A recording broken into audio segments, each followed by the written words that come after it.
She's waiting for the man of her dreams.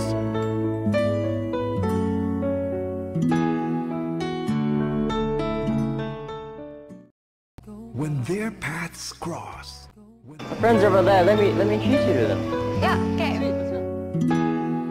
What's up, guys? This is Kimberly.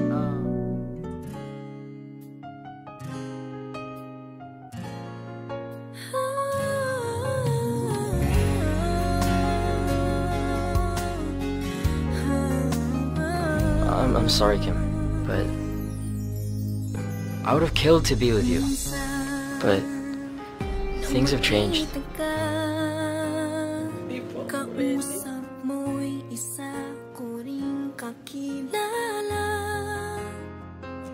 Hindi ko alam ang gagawin kung ako ay lalapit din.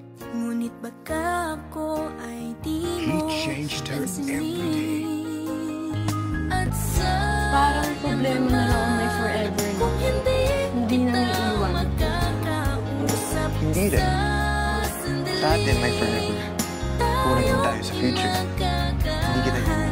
Ngunit hanggang saan makararating ang ating usapan?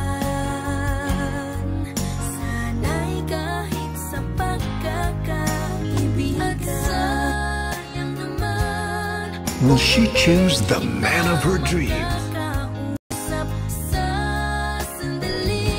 Wala nang ibang babae nagmamayari sa puso ko, kundi ikaw lang. Or the man who makes her dreams come true?